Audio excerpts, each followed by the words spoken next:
We should be known as a church that contains people who fear God हम जाने चाहिए कि हम एक ऐसी कलीसिया है जिसमें ऐसे लोग हैं जो परमेश्वर का भय रखते हैं and who are hearing His secrets, और जो उसके रहस्यों को सुन रहे हैं, understanding His mysteries. उसके जो भेद है, उसके जो गुप्त रहस्य है, उनको समझ रहे हैं। Here is the greatest example of one who feared God. और यहाँ सबसे बड़ा, सबसे महान उदाहरण है एक ऐसे व्यक्ति का जो परमेश्वर का भय रखता था। Hebrews in chapter 5 इब्रानियों की पत्री 5वां अध्याय is talking about the first person who walked on the earth in victory over sin. यहाँ लिखा है पहले व्यक्ति के बारे में जो इस पृथ्वी पर चला पाप पर संपूर्ण विजय में, Who opened up the new covenant, who जिसने नई वाचा को खोल दिया, established the new covenant, नई वाचा की स्थापना जिसने की, which we proclaim so much. जिसकी हम घोषणा इतनी करते हैं, Jesus Christ, Yeshu our Masih, Lord. हमारा प्रभु।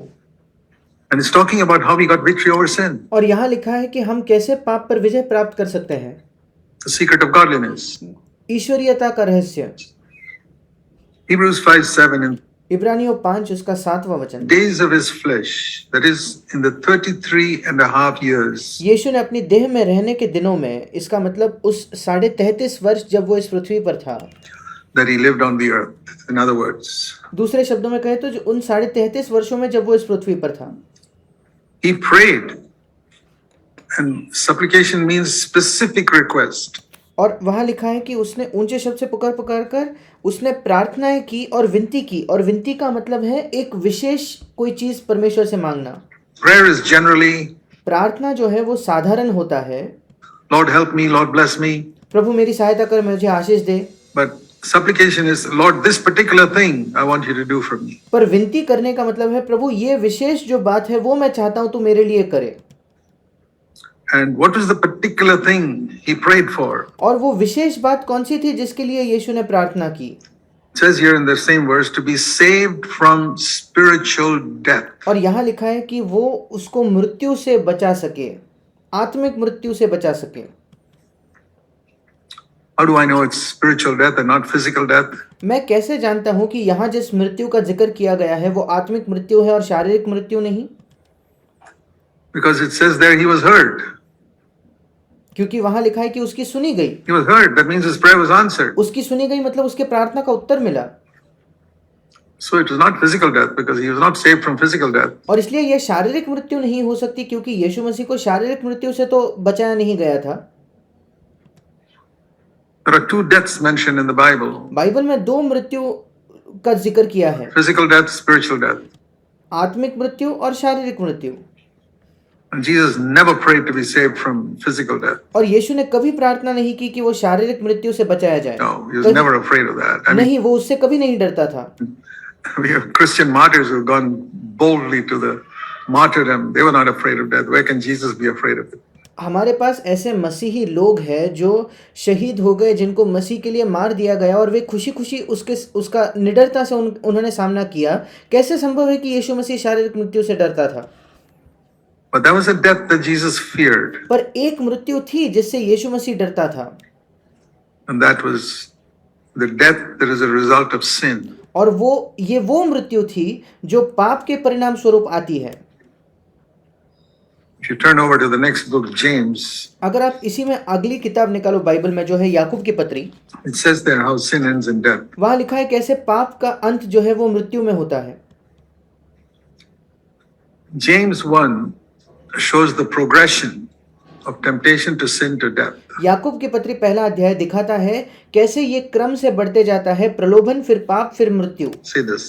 यहाँ देखिए James 1 verse 14. Everyone is tempted when he is carried away and enticed. Enticed means drawn by the lusts in his own flesh. याकूब की पत्री पहला अध्याय 14 वचन, परंतु प्रत्येक व्यक्ति अपनी ही अभिलाषा से खींचकर और फंसकर परीक्षा में पड़ता है। वो खिंचता है और फंसता है मतलब वो लुभाया जाता है उसके अपने शरीर की लालसाओं के द्वारा।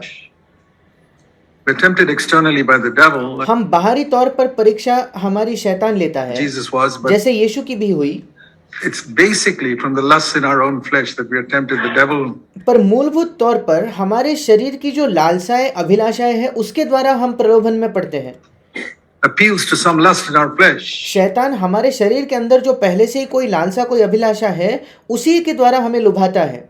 And it says here, that's how we are enticed. और वहाँ लिखा है कि इंग्लिश में जिस शब्द का इस्तेमाल किया है, हम लुभाए जाते हैं, हिंदी में लिखा है हम खींचे जाते हैं।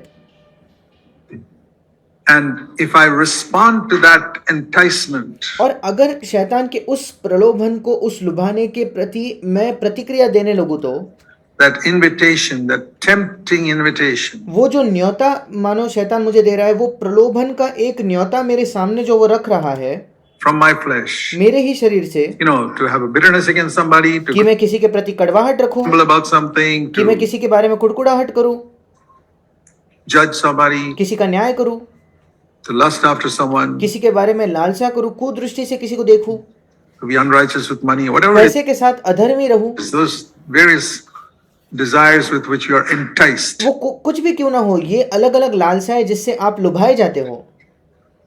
The fact that we are enticed means nothing. ये सत्य कि हम लुभाए गए या हमें वो आकर्षण महसूस हुआ, वो कोई मायने नहीं रखता। But when I yield to it, immediately a conception takes place. पर जैसे ही मैं उससे राजी हो जाता हूँ, उसके प्रति अधीन हो जाता हूँ, तुरंत एक वहाँ मानो गर्भ हो जाता है। It's, conception takes place when two units unite. और कोई गर्भवती तब होती है जब दो अलग अलग चीजें एक हो जाती है। And that's what happens here. और वही यहाँ भी होता है। This enticement unites with my will. ये जो एक लुभाना है, ये मेरे इच्छा के साथ एक हो जाते हैं। My will says yes. और मेरी इच्छा कहती है हाँ। Then there's a union, and all conception gives birth to something, and here और फिर वहाँ एक होना है, और जब वो गर्भवती होकर कोई जन्म उससे होता है, किसी बात को वो जन्म देता है, gives birth to sin. और यहाँ वो पाप को जन्म देता है। And sin, as it progresses, it ends up in death. और पाप जब वो आगे बढ़ता है तो वो मृत्यु को उत्पन्न करता है। So it's temptation, conception, sin, death. और इसलिए पहले प्रलोभन है, फिर गर्भ धारण है, फिर पाप है, और फिर मृत्यु है, Spiritual death. आत्मिक मृत्यु। That's the only death Jesus was afraid of. ये इकलौती मृत्यु थी जिससे यीशु डरता था। The death that is a result of sin. वो मृत्यु जो पाप का परिणाम है, Described here. जिसका वर्णन यहाँ किया गया है। So it says here in Hebrews 5, और इसलिए इब्रानियों 5 में यहाँ लिखा back है, to where we were. हम फिर एक बार लौटेंगे। He prayed to the one who was able to save him from that death. उसने उससे प्रार्थना की जो उसको उस मृत्यु से बचा सकता था। So that is one of the clearest proofs that Jesus did not live on earth as a man. और ये बिल्कुल एक साफ साफ सबूत है कि यीशु मसीह इस पृथ्वी पर एक मनुष्य के तौर पर नहीं जीता था। As God. माफ कीजिएगा, वो परमेश्वर बनकर परमेश्वर के समान इस पृथ्वी पर नहीं जी रहा था। If he had lived as God, he'd say, "Oh, I just overcome it." अगर यीशु मसीह यहाँ परमेश्वर की तौर पर जी रहा होता तो वो कहता था, नहीं, मैं तो बिल्कुल आसानी से इस पर जय पा सकता हूँ। It's like water off a duck's back. Temptation doesn't even, the Bible says in the same James chapter 1, God cannot be tempted. फिर वो प्रलोभन बिल्कुल एक बदक पर पानी डालने जैसा है, वो तुरंत वो उसको पानी को वहां से निकाल सकता है, क्योंकि याकूब की पत्री पहले अध्याय में लिखा है कि परमेश्वर परीक्षा में नहीं पड़ सकता, उसको वो प्रलोभित नहीं हो सकता। So if Jesus was here as God, he could not be tempted. और अगर यीशु मसीह यहाँ परमेश्वर के समान आता, फिर वो परीक्षा में पड़ ही नहीं सकता। So many people who say that Jesus could not have been tempted like us, और इसलिए कई लोग जो कहते हैं कि यीशु मसीह हमारी तरह परखा नहीं गया, हमारी तरह उसने प्रलोभन का सामना नहीं किया, and thereby saying that he was not a man. वो ये कहना चाह रहे हैं कि यीशु मसीह मनुष्य ही नहीं था। Because James 1:13 says it's only God who cannot be tempted. क्योंकि याकूब की पत्री 1:13 में बिल्कुल साफ लिखा है कि केवल परमेश्वर है जो प्रलोभित नहीं होता, जिसकी परीक्षा नहीं की जा सकती। Angels can be tempted. जो स्वर्गदूत है उनकी परीक्षा हो सकती है, वे प्रलोभित हो सकते हैं।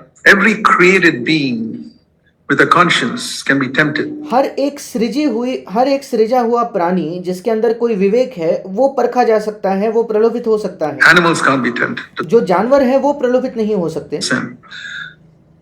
The stars and the planets cannot be, but जो तारे हैं, जो ग्रह है, सितारे हैं, वो प्रलोभित नहीं हो सकते पाप करने के लिए। and angels and human beings have got a conscience. They can पर जो स्वर्गदूत है, जो मनुष्य है, उनके पास एक विवेक है be tempted. और वे परखे जा सकते हैं। God cannot be tempted. पर परमेश्वर जो है उसकी परीक्षा नहीं हो सकती, वो प्रलोभित नहीं हो सकता। How was Jesus tempted then? फिर यीशु मसीह ने वो किस प्रकार प्रलोभित हुआ? Because though he was God, he refused to use the powers of God when he was on earth. क्योंकि यद्यपि वो खुद परमेश्वर था, उसने जब वो इस पृथ्वी पर था परमेश्वर होने के सामर्थ का इस्तेमाल करने से इनकार किया। He came 100% as a man. वो 100% एक मनुष्य बनकर आया। He was 100% God वो 100% परमेश्वर था and 100% as a man. और 100% मनुष्य बनकर आया। He lived on earth only with the resources that he had as a man. And वो इस पृथ्वी पर केवल उन संसाधनों के साथ जिया जो एक मनुष्य होने के नाते उसके पास थे। therefore, he could have sinned just as easily as you and I sin. और इसलिए वो उतने ही आसानी से पाप कर सकता था जितने आसानी से आप और मैं पाप करते हैं। In thought, विचार में, attitude. रवैये में। You know how easy it is to sin in thought? हम जानते हैं कि कितना आसान है हमारे विचारों में पाप करना। So easy. बहुत आसान है। So easy to sin in having a wrong attitude towards someone. किसी के प्रति एक गलत रवैया रखने में कितना आसानी से हम वो पाप कर सकते हैं। How many times a day? एक दिन में कितने बार। So there we see the miracle of how Jesus lived for 33.5 years. और यहाँ हम देखते हैं उस चमत्कार को कि कैसे यीशु मसीह 33.5 वर्ष इस पृथ्वी पर जिया। 24 hours, multiply that by the number of seconds. 24 घंटे प्रत्येक दिन के, और उसमें आप गिन लीजिए कितने सेकंड है। We can be tempted in 1 second. हम सेकंड्स में परखे जाते हैं। The number of seconds in a day multiplied by 33.5 years. And फिर एक दिन में जितने सेकंड्स है उसको अगर 33.5 वर्ष से हम गुन ले तो how he lived in absolute faithfulness. कैसे वो पूर्ण विश्वास योग्यता में जिया। And he knew that he could fall anytime. और वो जानता था कि वो कभी भी गिर सकता था। So what did he do? He फिर उसने क्या किया? prayed. He said, he said, there's only one person who can save me from falling into this sin that leads to death. उसने प्रार्थना की क्योंकि वो जानता था कि केवल एक ही व्यक्ति है जो मुझे बचा सकता है कि मैं पाप न करूं, जो पाप मुझे मृत्यु की ओर ले जाएगा। Do you realize that? क्या आप इस बात को समझ गए हो?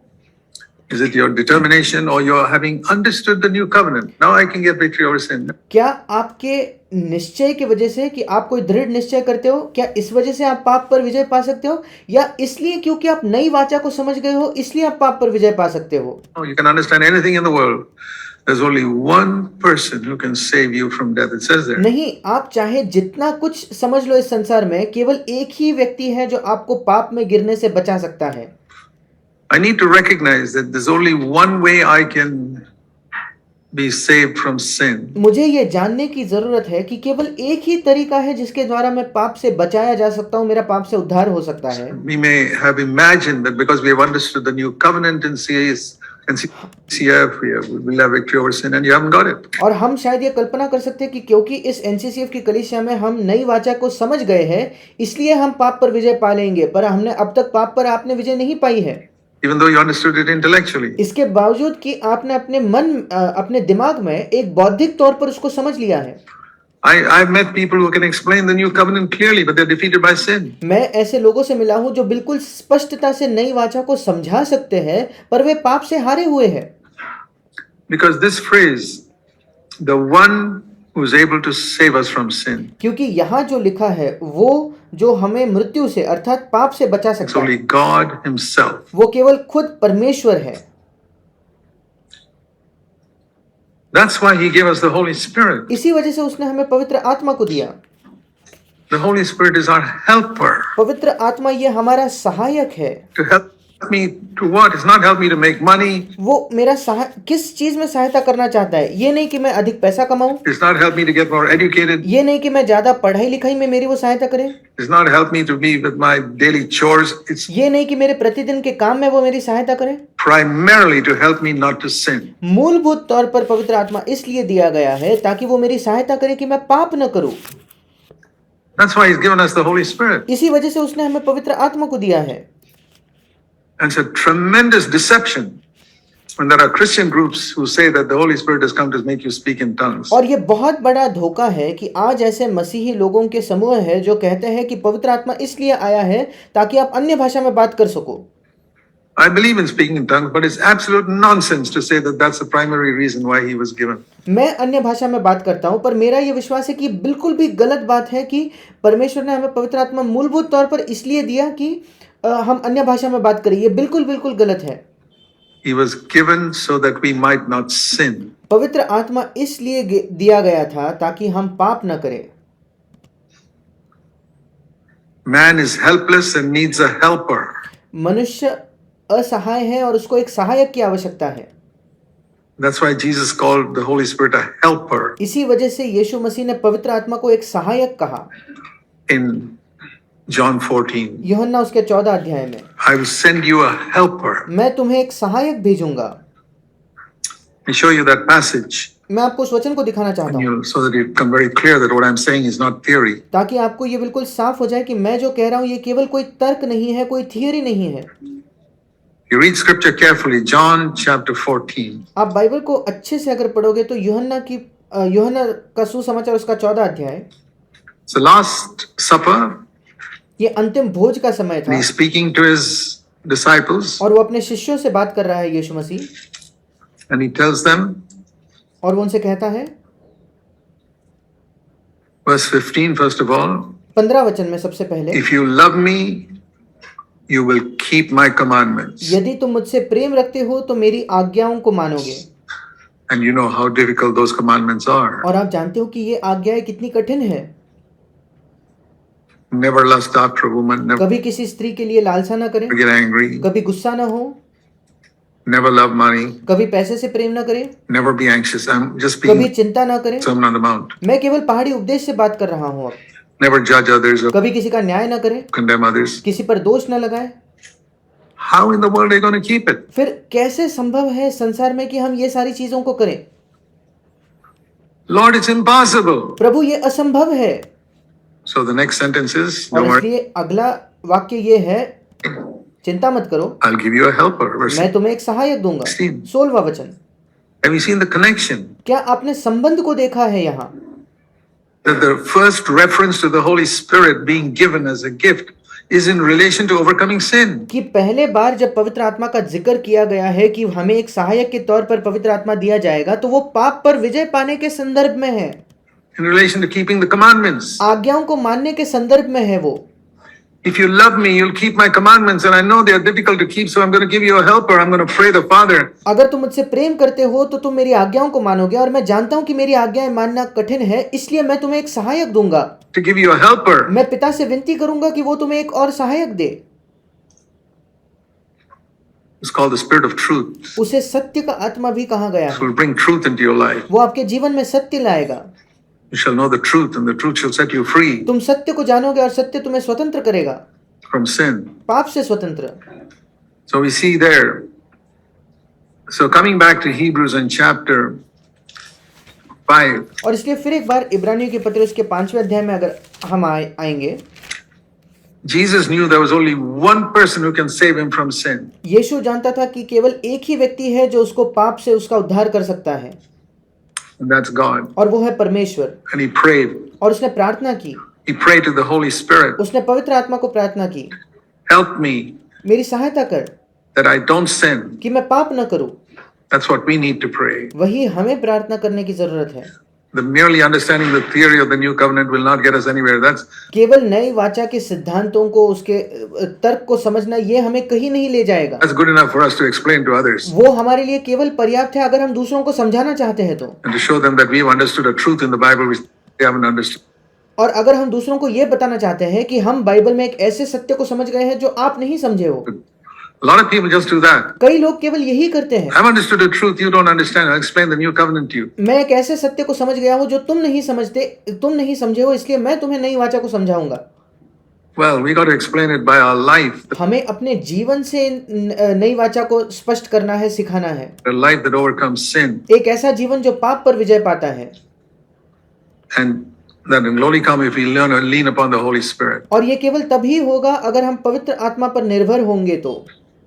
And it says here, why did God hear his prayer? और यहाँ लिखा है कि क्यों परमेश्वर ने उसकी प्रार्थना सुनी? Because he feared. क्योंकि वो डरता था। हिंदी में लिखा है भक्ति के कारण उसकी सुनी गई। इंग्लिश में लिखा है कि उसने परमेश्वर का भय रखा, इसलिए उसकी सुनी गई।